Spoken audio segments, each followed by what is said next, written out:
Good morning to all. Myself Mansi Bhatt from Lovely Professional University pursuing BSc Health and Physical Education. तो आज का जो मेरा topic है वो है ह्यूमन रेस्पिरेटरी सिस्टम। आज मैं आपको ह्यूमन रेस्पिरेटरी सिस्टम के बारे में बताऊंगी, उसकी क्या क्या प्रोसेस होती है, उसमें हमारे बॉडी पार्ट के क्या क्या फंक्शंस इंक्लूड होते हैं और हमारे ह्यूमन रेस्पिरेटरी सिस्टम का मेन वर्क क्या होता है एक ह्यूमन बॉडी के अंदर। तो जो ह्यूमन बॉडी जो आप रेस्पिरेटरी सिस्टम सुन रहे होंगे, इसमें हमें इससे ही आपको लग रहा होगा कुछ चीज़ें अंदर जाना या फिर बाहर आना। और इस रेस्पिरेटरी सिस्टम में जो है एक्सेल और इनहेल, हम जो नॉर्मल लैंग्वेज में बोलेंगे एक्सेल करना और इनहेल करना, और जो बाहर जो भी सराउंडिंग है हमारे में, सराउंडिंग में जो एयर है उसको हम इनहेल करना, और जो हमारी बॉडी के अंदर CO2 प्रेजेंट है, कार्बन डाइऑक्साइड, उसे बाहर एक्सेल करना। अब जो हमारे ह्यूमन रेस्पिरेटरी सिस्टम में हमारी बॉडी पार्ट्स में जो फंक्शंस होते हैं वो कौन कौन फंक्शंस और जो पार्ट्स इंक्लूड होते हैं रेस्पिरेटरी सिस्टम में, उनके बारे में जानेंगे। तो सबसे पहले जो हमारा रेस्पिरेटरी सिस्टम होता है, जो प्रोसेस होती है वो स्टार्ट हमारे मुंह से, ठीक है, माउथ से होती है, हमारे नोज से, और इन टर्म्स में जाएंगे तो इसे हम बोलेंगे ओरल कैविटी और नोज को बोलेंगे हम नसल कैविटी। इसके बाद हमारा जो नेक के पास आता है वो होता है लेरेंक्स और एक फेरेंक्स, ठीक है। इसके बाद हम जाएंगे, अभी मैंने आपको 4 पार्ट बताए हैं। सबसे पहला होता है हमारा, ठीक है, ओरल कैविटी, दूसरा हमारा होता है नसल कैविटी, फिर आता है लेरेंक्स, फिर आता है फेरेंक्स। उसके बाद हम जाएंगे तो हमारा विंड पाइप, जिसे हम ट्रैकिया बोलते हैं, ये जो हमारा 5th पार्ट होता है इंक्लूड होता है रेस्पिरेटरी सिस्टम में। और इसके बाद हमारा चल जाएगा ब्रोंकिल, ठीक है, जो कि ब्रोंकिल है जो लंग्स के अंदर जाके ऑक्सीजन को लेके हमारे जो सेल्स होते हैं बॉडी पार्ट में, जो, ठीक है, जो small unit of our body part होता है वो होता है सेल, जो कि पूरे सेल हमारे सेल्स में ऑक्सीजन को देता है, और जिस हमारे जो भी बॉडी पार्ट है उसमें ऑक्सीजन पहुंचती है और हर एक पार्ट में ऑक्सीजन जाके, ठीक है, सेल्स को देते हैं। उसके बाद जो हमारा CO2 होता है, कार्बन डाइऑक्साइड, यही प्रोसेस होगी वापस जो ब्रोंकिल लेके जाएगा हमारे विंड पाइप तक, विंड पाइप से आएगा लेरेंक्स, फेरेंक्स, उसके बाद जाएगा हमारे ओरल कैविटी, उसके बाद जाएगा हमारे नसल कैविटी और CO2 बाहर। तो ये जो हमारे कुछ पार्ट्स थे वो इंक्लूड होते हैं रेस्पिरेटरी सिस्टम में, जो प्रोसेस होती है इसमें इंक्लूड होते हैं। और रेस्पिरेटरी सिस्टम का ये मतलब नहीं है कि सिर्फ इनहेल और एक्सहेल करना।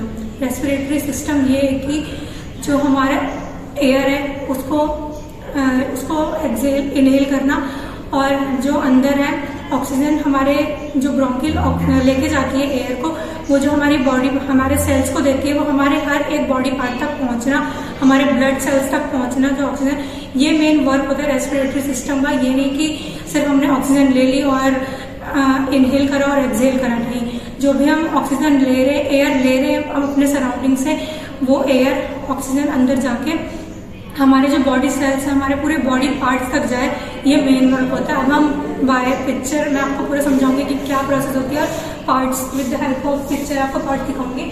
तो सबसे पहले जो हमारा आपको ह्यूमन रेस्पिरेटरी सिस्टम दिख रहा होगा, ठीक है, ये हमारा सबसे पहले आ जाएगा नसल कैविटी, जिसे नोज, ठीक है, इन टर्म्स में जाएंगे तो नसल कैविटी बोलेंगे यहाँ से।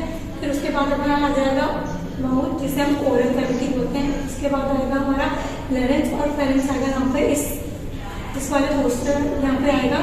इसके बाद हमारा आएगा ब्रोंकिल्स, ठीक है, जो ये लंग्स के अंदर जाते हुए आपको अच्छे से विजिबल हो रहा है, ये 2 लंग्स बने हैं, इसके अंदर ब्रोंकिल्स यहाँ से जाएंगे, ठीक है। जो ये इसका ब्रोंकिल का सब पार्ट है, जो आपको जो अंदर दिख रहा है वो यहाँ से बाहर दिख रहा होगा, जो ये ब्रोंकिल्स है ये बाहर दिख रही है, और जो हमारे ब्लड सेल्स है हमारी, जहाँ पे ऑक्सीजन पहुँच रही है with the help of bronchioles, ठीक है, यहाँ से नीचे जाते हुए जो ये है यहाँ पे ऑक्सीजन पहुँच रही है, और जो हमारा बॉडी पार्ट है पूरे पार्ट्स में वहीं से हमारे ऑक्सीजन जाएगी। और सेम इसी प्रोसेस में यहाँ से जो ब्रोंकिल्स है यहाँ से CO2 लेके जाएगी, ठीक है, विंड पाइप में, जिसे कि हम ट्रैकिया भी बोलते हैं। फिर वापस जाएगी फेरेंक्स, फिर उसके बाद जाएगी हमारे ओरल कैविटी, माउथ, फिर उसके बाद जाएगी नसल कैविटी, जो नोज। इस तरीके से जो हमारा प्रोसेस है रेस्पिरेटरी सिस्टम का, इनहेल और एक्सहेल करने का, CO2 बाहर वापस एक्सहेल करने का, और जो इनहेल करने का ऑक्सीजन, ये प्रोसेस कंटिन्यू चलता रहता है, ठीक है। इसके बाद हम बात करते हैं नसल कैविटी, ठीक है, नोज, जो हमारा ऑक्सीजन है, ठीक है, एयर हम लेते ना, एयर तो लेते हैं, लेकिन ये हमारा एक डिफेंस मैकेनिज्म की तरह काम हेल्प करता है क्योंकि जब हम एयर लेते हैं तो कोई भी बाहर के पार्टिकल्स होते हैं, डस्ट होती है, कुछ भी हमारे नोज में आता है, तो जो हेयर होते हैं छोटे छोटे हमारे नोज के अंदर, वो चीज़ उसे वहीं पे बाउंड मतलब एक तरीके से रोक लेती है। कभी कभी उसकी वजह से हमें छींक भी आ जाती है, ठीक है। तो हमें पता चलता है कोई भी डस्ट होता है, कोई भी पार्टिकल्स होते हैं, वो उसे वहीं रोक लेती और एयर जो अच्छी तरीके से हमारी बॉडी के अंदर जाती है, ठीक है। तो ये काम होता है नसल कैविटी। तो अभी तक हमने जो भी पढ़ा उसका कंक्लूजन करेंगे हम लास्ट में, ठीक है। तो बेसिकली ये हो रहा था कि हम एयर ले रहे थे, वो हमारे अंदर जा रही थी, ठीक है, ऑक्सीजन। तो हम सराउंडिंग से जो भी एयर ले रहे वो जा रही थी अंदर, ऑक्सीजन ब्लड तक जा रही थी, ठीक है, ब्लड सेल्स तक, और ब्लड सेल्स से हमारे पूरे बॉडी पार्ट्स में हमें ऑक्सीजन प्रोवाइड हो रही थी। सेम प्रोसेस वापस हो रही थी ब्लड सेल से, ठीक है, जो भी ब्लड सेल्स है, ब्लड सेल्स से हमारी CO2 वापस जा रहा था, ठीक है, और हमारी जो नसल्स कैविटी उसके थ्रू वापस आ रहा था।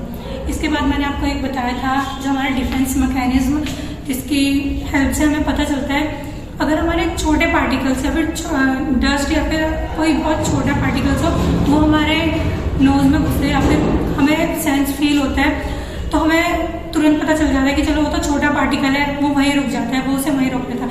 लेकिन कोई बड़ा पार्टिकल, जैसे कोई भी इंसेक्ट, छोटे गर्मियों के टाइम में बहुत इंसेक्ट होते हैं, जब हम लोग बाहर घूम रहे हो तो उस टाइम पे अगर कुछ ऐसी चीज़ हमारे नाक के अंदर चल जाए तो उस टाइम पे क्या होता है, उस टाइम पे हमारा जो सबकॉन्शियस पार्ट होता है वो हमें वहाँ से एक्टिव करता है कि हाँ छींक मारनी है, और वो चीज़ हमारे बाहर निकल जाती है। इस तरीके से जो हमारा डिफेंस मैकेनिज्म है नसल कैविटी, ये वर्क करता है, ठीक है।